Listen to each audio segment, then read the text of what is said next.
Craftsman Days are here at Lowe's with big savings on the tools you need. Save $100 on the Craftsman V20 6-tool power tool combo kit, now at $199. No matter what the project is, Craftsman's high-quality, high-performance products empower you to build on. Stop by your nearest Lowe's store and check out the full line of Craftsman tools today. Valid through 6/18 while supplies last. Selection varies by location. Nats Chat is brought to you by Walters. Hey, get ready, Washington, D.C. sports fans. The D.C. Defenders are making history by hosting the first football playoff game in D.C. in over a decade. The game is happening this Sunday afternoon, April 30th at 3 at Audi Field. The excitement is building, and we're thrilled to announce that Walters Sports Bar will be opening early on Sunday at 10 a.m. for the game. Get your game face on, bring your friends, and join us for a fun-filled day of football, food, and drinks. Don't miss this chance to be a part of Washington, D.C. sports history.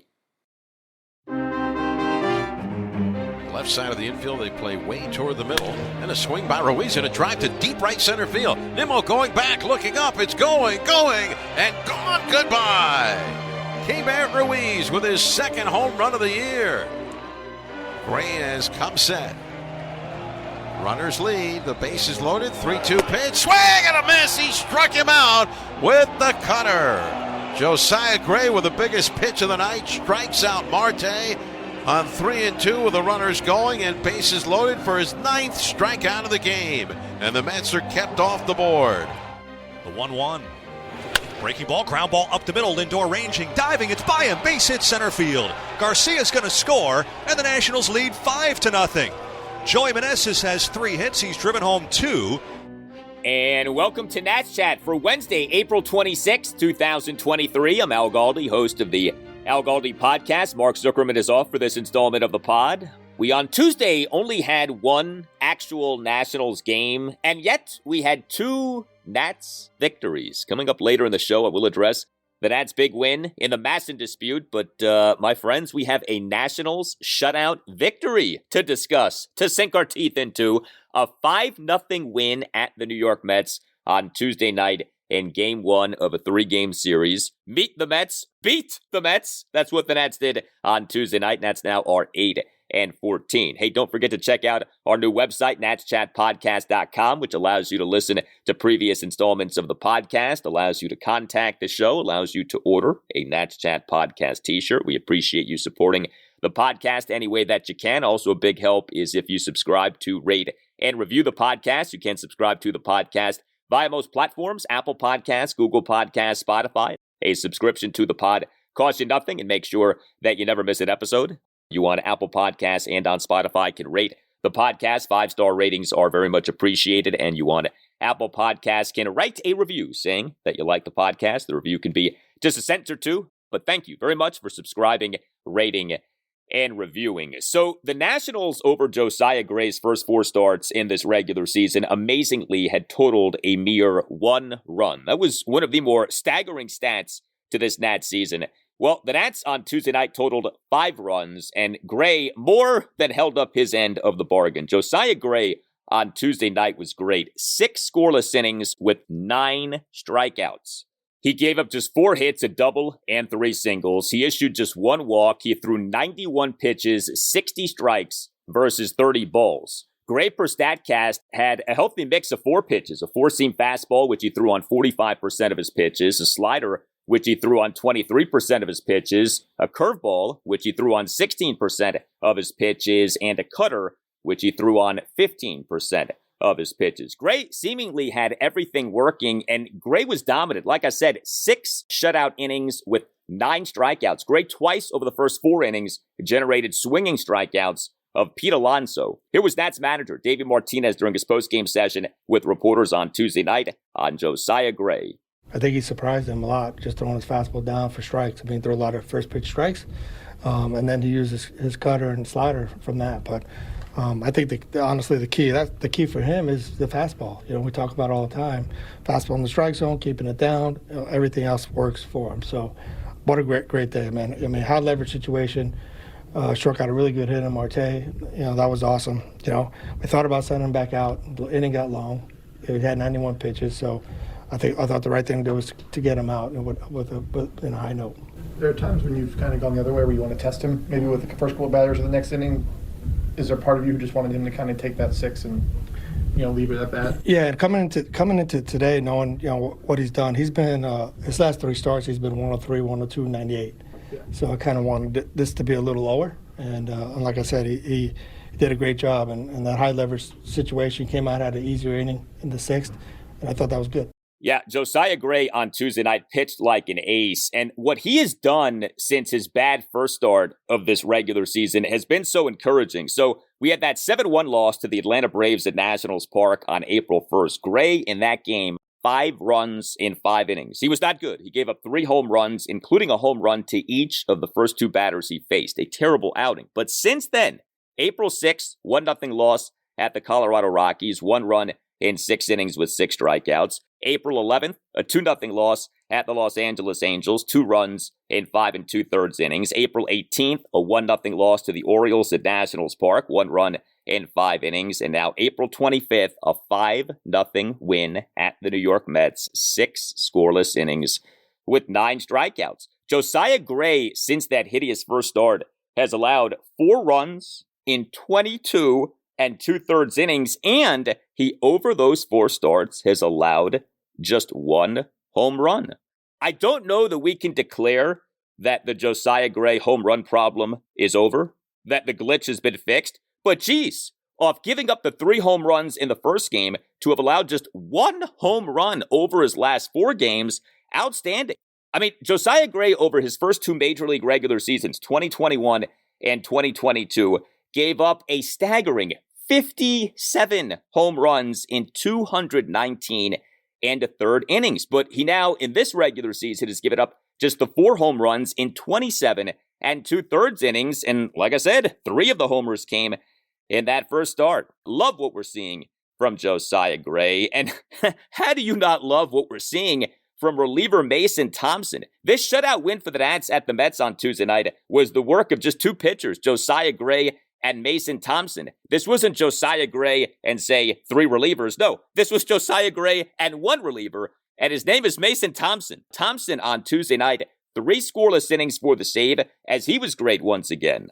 4 strikeouts versus just 1 hit, which was a single and no walks. He threw just 28 pitches. Think about that now. 3 scoreless innings on just 28 pitches, 22 of which were strikes. Thompson threw 22 strikes versus just 6 balls, a strikes to balls ratio of nearly 4-1. So your updated numbers for Mason Thompson now in the regular season here, 18 2/3 innings, an ERA of 0.96, a whip of 0.59. And consider for a moment the volume, okay? 18 2/3 innings. How about this? Mason Thompson as a reliever has thrown more innings than Chad Kuhl has as a starter, despite Kuhl having been in the Nats rotation since opening day. 18 2/3 innings for Thompson, 18 1/3 innings for Kuhl. Thompson is giving the Nats length with these multi-inning relief outings, and he's giving the Nats excellence in these outings. What a job by Mason Thompson so far this season. The Nationals' offense on Tuesday night was good. 5 runs, 11 hits, 6 walks. The Nats went 4 for 12 with runners in scoring position.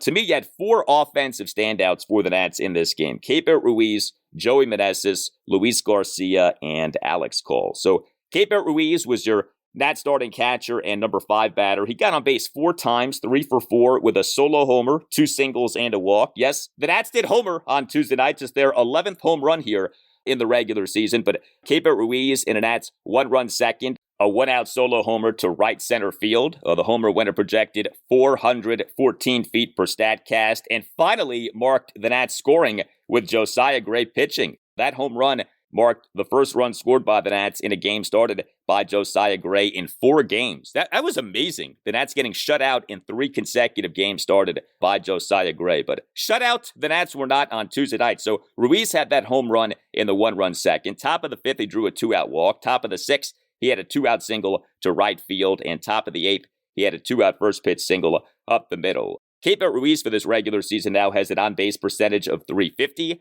Joey Meneses on Tuesday night as the Nats starting DH and number 4 batter, 3 for 5 with 2 RBI singles and another single. Meneses in the Nats 1-run second had a leadoff single on a weird play, a ball that went off the Mets third baseman Brett Beatty and into foul territory behind the left field line. Now, Meneses did get thrown out in his attempt to stretch the single into a double, but he did get a hit there, and then he had 2 more hits. A 1-run third, a 2-out opposite field RBI single to right center field for a 2-0 Nats lead. It's an RBI single for Joey Meneses and a 2-0 Nationals lead. Clutch hit for Meneses as he delivers the run-scoring single. And Meneses in the Nats 3-run sixth, a 2-out RBI single up the middle for a 5-0 Nats lead. You still want to see Joey Meneses hit for more power, but he is hitting lately. Just a lot of singles, but he is hitting lately, so that has been good. Luis Garcia on Tuesday night, he was the Nats starting second baseman and number 2 batter, so he was back up to that 2 spot. He only went 1 for 5, but the 1 was a big 2-run double. Garcia in the Nats 3-run sixth, a 1-out full count 2-run double off the right center field wall for a 4-0 Nats lead, despite having been down to the count of 1.12. And the on-base machine continues to get on base. Alex Call, he was the Nats starting left fielder and number 1 batter. He got on base 4 times. He went 2 for 3 with 2 singles and 2 walks. Call in that Nats 1-run third drew a 1-out walk. Top of the 4th drew a 2-out walk. Call in the Nats 3-run sixth, a 1-out opposite field single through the right side of the infield. And Call in the top of the 7th, a 2-out infield single to the left side of the infield. Look, it's not sexy with Alex Call, okay? But Alex Call for this regular season now has an on-base percentage of .354, and he's number 1 on the Nats in walks with 13. So he's doing some things well in terms of the pretty significant playing time that he's been receiving. So really nice win for the Nats on Tuesday night. Game 2 for the Nats at the Mets is on Wednesday night at 7:10, and Mackenzie Gore will be the Nats starting pitcher. Boy, wouldn't it be nice if we started to have sort of a scenario of can you top this between Josiah Gray and Mackenzie Gore? And, we kind of sort of have had that these last few weeks, but off the tremendous outing from Gray on Tuesday night, who knows? Maybe Gore is even better on Wednesday night. We hope. We shall see. Hey guys, it's Al Galdi for Window Nation. Everyone loves a smart investment, especially right now, and there is no better place to put your money right now than in your home. If your home is 20 years old or older, Window Nation has the perfect offer for you. Get 0% financing for 5 years. This is unheard of. 0 interest for 5 years. Plus, Window Nation will give you 2 free windows for every 2 windows that you buy. Protect and increase the value of your home today. Get this special deal. Call 866-90-NATION or visit windownation.com and tell Window Nation that Al Galdi sent you. You can save up to 30% on your energy bills. You can increase the value of your home by up to $12,000, and you can pay 0 interest for 5 years and get 2 free windows for every 2 windows that you buy. And this goes for any style of window from Window Nation. There is no limit. Save thousands of dollars on your new windows and then save thousands of dollars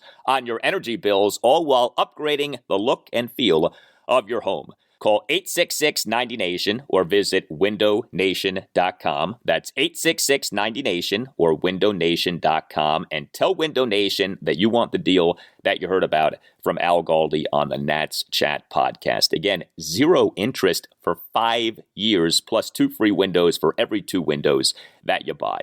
866-90-NATION or windownation.com. That's 866-90-NATION or windownation.com, and tell Window Nation that Al Galdi sent you.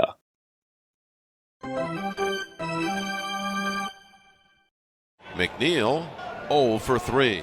Now the pitch swung on a ground ball right side, right at Garcia. He has it, he straightens and throws to Smith, and a Curly W's in the books here in New York. So we on Tuesday night had the Nats win, but we on Tuesday morning had big news in the MASN dispute. Yes, the MASN dispute, that thing that has been going on for more than a decade, that tedious, ridiculous thing that refuses to end.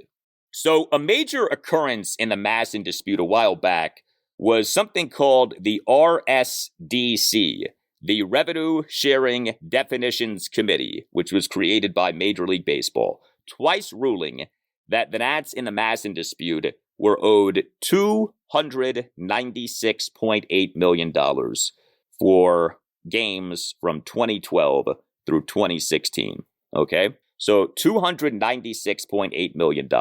The O's/MASN, because they are essentially the same thing, paid the Nats $197.5 million. The O's/MASN still owe the Nats $99.3 million. It was in October 2020 that the New York Supreme Court's Appellate Division ruled against the O's/MASN in an appeal. But the O's/MASN said that they would take the case to the State of New York Court of Appeals, which is New York's highest court. Well, it wasn't until Tuesday morning that we got the decision from the State of New York Court of Appeals. Yes, what we got on Tuesday morning, understand this now, was an appeals decision on something from October 2020. It is late April 2023. And this decision that we got on Tuesday morning harkened back to something from October 2020. Put aside what the decision was, put aside wherever you may stand in the MASN dispute. If this doesn't perfectly capture the painful, never-ending nature of the MASN dispute, I don't know what does. That it wasn't until late April 2023 that we got a ruling on something from October 2020. Anyway, what we got on Tuesday morning was a ruling in favor of the Nats. In fact, all 6 judges ruled in favor of the Nats. Now, of course, this doesn't mean that the MASN dispute is over. This was a legal victory for the Nats, to be sure. This was a significant victory for the Nats, to be sure. But A, the O's/MASN still could take the case to the U.S. Supreme Court, if you could believe that, although the U.S. Supreme Court would have to decide to take the case, and there is a belief that the U.S. Supreme Court might decide to not even hear the case. But there's also this. What was at issue in this ruling that we learned of on Tuesday morning was money for, again, 2012 through 2016. We still have to figure out 2017 and beyond. So we have a ways to go in the MASN dispute. The MASN dispute has hurt the Nats in so many ways.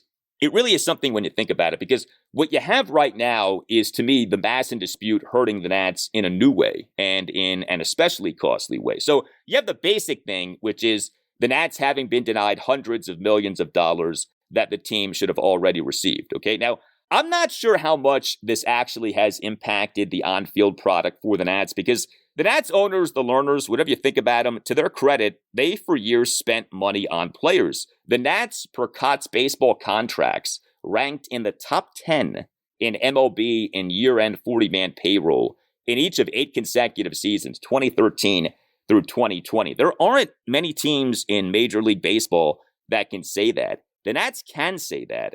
And while you maybe can say, hey, that some of the big-name players who the Nats have traded in recent years might still be on the team, if not for the MASN dispute, I wouldn't be so sure of that, okay? I mean, it's quite possible that the money that the Nats have been denied via the MASN dispute is money that simply would have been pocketed by the learners, that would have just made the learners richer. But whatever the case, the Nats have been denied hundreds of millions of dollars that the team should have already received, okay? That's undeniable. Additionally, I believe that the way that MASN has been run has hurt the Nats, and also has hurt the O's, by the way. We all know this, okay? MASN is run on the cheap, and that's not a shot at the people who work at MASN. There are a number of really good people who work at MASN. But the way that MASN is run, it's basically run to air Nationals games and Orioles games, and that's basically it, okay?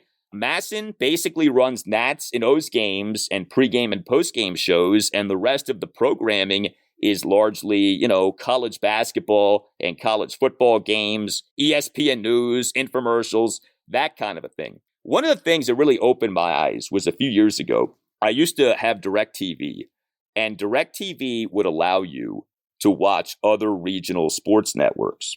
And so I would watch, Yes Network in New York, Yankee Entertainment and Sports Network, and SNY in New York, things like that. And I would see what was on those regional sports networks. And it would really strike me how different those networks were as compared to MASN. And, you could say, hey, yes, SNY, those are New York RSNs. And that's true. They are. But still, take, for instance, Yes Network, okay? Yes Network is owned by the New York Yankees, carries Yankees games. Yes Network has had so many ancillary shows for just the Yankees, okay? Yes Network is so much more than just Yankees games. Here are some of the ancillary shows that have been on Yes Network for just the Yankees. Yankees Hot Stove, Yankees Classics, Yankees Batting Practice Today. Yes, a show during batting practice. Forget about a pregame show, because there's that too, Yankees pregame show, but Yankees Batting Practice Today, basically a pregame show. A Yankees postgame show. Yankeeography, which is like a biography show of Yankees greats. Yankeeography Moments of Glory. Homegrown, The Path to Pinstripes, a show about the Yankees' Triple-A team, the Scranton Wilkes-Barre Rail Riders. Imagine MASN having a show about the Nats Triple-A team. Imagine a show about the Rochester Red Wings. That's unthinkable, right? And yet that is a thing for the Yankees RSN. So, this is an extreme example, but hopefully you get the idea. Imagine an RSN that offered a lineup like that of Nats programming and also Orioles programming, okay? Think about what that could mean for the growth of each team's fan base and for the growth of baseball in this area, period. But you know what? Put all of these things aside. Put aside the ancillary programming thing. Put aside even the money thing. How the MASN dispute these days is most hurting the Nats is in holding up the sale of the Nats. And this scenario, in a lot of ways, has taken the MASN dispute to a whole new level, okay? Because the withholding of money is one thing. The lack of ancillary programming is one thing. The holding up of something as important of the sale of the team, to me, is another thing. And what has become pretty apparent is that the sale of the Nats has stalled thanks to the MASN dispute. And so the Nats are stuck in this lame duck ownership situation and are going to be in this situation for who knows how long. Now, a realistic way for the Nats out of the MASN dispute would be them buying their television rights from the O/MASN. Remember the number one key thing in this MASN dispute. This ridiculous MASN setup features the O/MASN having the Nats television rights in perpetuity. Not for 10 years, not for 20 years, in perpetuity, forever. This deal was so dumb on the part of MLB, which completely caved to the Orioles owner Peter Angelos, and why I will never understand, but that's what happened.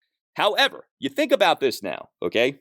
If the O/MASN now are getting beat up in these court decisions and are having to pay the Nats hundreds of millions of dollars in money owed to the Nats, and this may be as important as anything, the RSN model is collapsing, then maybe, just maybe, the cost for the Nats, likely via a new owner, to buy their television rights from the O/MASN is coming down. And that, maybe more than anything, is the takeaway from what happened on Tuesday morning. Maybe, just maybe, we now are on a path to the cost of the Nats buying their television rights from the O/MASN coming down. And I stress that word maybe, because the answer may be no, okay? So this is not definite, but I think it's something to think about. And, I mentioned the RSN model collapsing. It is. We in March had big news. Diamond Sports Group, which owns 19 RSNs, it in March filed for Chapter 11 restructuring. Diamond took on $8 billion of debt to acquire the RSNs in 2019, but Diamond has been ravaged by cord cutting. The RSN bubble is popping. The RSN model is collapsing. There is a major paradigm shift happening. Where it's taking us in terms of sports TV, nobody's quite sure, but things are changing. Of that much, we are sure. And, I look at that and I say, again, maybe, okay, nothing is definite here. But what is happening with regional sports networks in conjunction with this Nats run of legal victories in the MASN dispute, maybe, possibly, those two things are lowering the price for the Nats television rights from the O/MASN to where new Nats ownership could work out an arrangement by which the new ownership could A, buy the Nats from the Lerners, and B, buy the team's television rights from the O's/MASN. That's a lot of money. I know. It may be that you have to pay, say, $2+ billion for the Nats and $500 million, maybe another $1 billion for the Nats television rights. Like, it may be like that.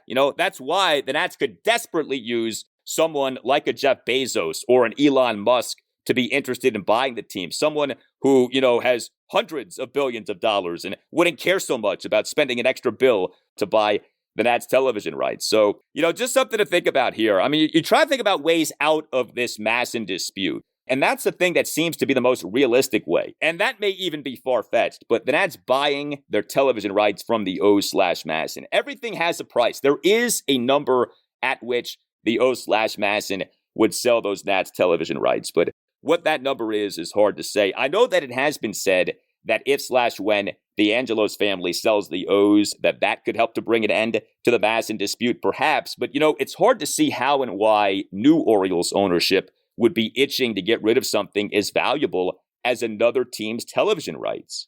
Unless, and I have thought about this, unless MLB somehow made it so that MLB would not approve any new ownership of the O's, unless it agreed to sell the Nats television rights to the Nats.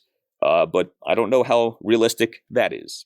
Someday, somehow, some way, this MASN dispute has to end. Enough is enough. Hopefully, we are on the way toward that. But of course, it may be that we are not. This thing has been going on for a very long time. And it is a tedious thing, I get it. But it is a big deal. It is an important deal if you're a Nats fan. You tell us what you think. You can tweet us at Nats_chat. You can email the podcast, natschatpodcast@gmail.com, including if you would like to sponsor the Nats Chat Podcast. Email Tim Shovers at natschatpodcast@gmail.com. You can find us on Instagram too, at Nats Chat Podcast. All Nationals radio highlights on Nats Chat are courtesy of 106.7 The Fan. Thank you to Tim Newmark for the Nats Chat Podcast music. Visit timnewmark.com. I'm Al Galdi. Thank you for listening, and we'll talk to you next time on the Nats Chat Podcast. The offering home, fly ball towards the alley in left center field, long run, unable to get to it. It is by Cowser and rolls out there by the bullpen. Baker's on his way to second base with a double. So there's the first hit in this series for Darren Baker.